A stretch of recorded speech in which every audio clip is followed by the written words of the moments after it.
शेतकरी मित्रांनो, टोमॅटोतली आपल्याला कीड कंट्रोल होत नाही. काय करू शकतो, लागवड केल्यानंतर 21 दिवसाच्या आतमध्ये आपल्याला ट्रॅप लावून घ्यायचे. त्यामध्ये फेरोमेन असो, डेल्टा असो, त्याचबरोबर आपल्याला चिपकोचे मिळतात.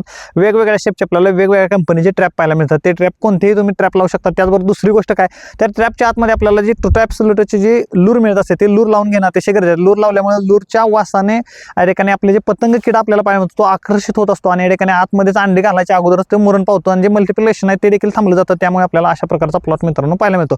इथं जर विचार केला तर 2 महिने तुम्ही म्हणणार व्हिडिओ का आला नाही, तर व्हिडिओ आला नाही त्याचं कारण म्हणजे हे पाहू शकताय, ऍक्सिडेंट झाल्यामुळे पूर्ण त्या ठिकाणी खांद्याचा जर विचार केला तर डिसलोकेट झालं होतं. त्याचबरोबर इथं देखील डिसलोकेट झाल्यामुळे या ठिकाणी फ्रॅक्चर असल्यामुळे मी व्हिडिओ बनवू शकलो नाही. तर आता जर विचार केला तर आता इथून पुढे मित्रांनो व्हिडिओ वेगवेगळ्या कंटेंटवरती व्हिडिओ येणार. त्याचबरोबर आपण वेगवेगळ्या पद्धतीचा कसा अवलंब करू शकतो हे देखील मी तुमच्यापर्यंत पोहोचवणार आहे. तुमची साथ अशीच राहू द्या. आणि आता जर विचार केला तर तुम्ही टोमॅटोचं मी सांगितलेलं आहे अशा पद्धतीने तुम्ही करू शकता. इथं जर पाहिलं तर हे पाहू शकता अशा पद्धतीने योग्य पद्धतीने या ठिकाणी प्लॉट आलेला आहे. 6 व्हरायटीची लागवड केलेली आहे. तर कशी वाटली इन्फॉर्मेशन जर सांगा. व्हिडिओला लाईक, शेअर, चॅनलला सबस्क्राईब करायला विसरू नका.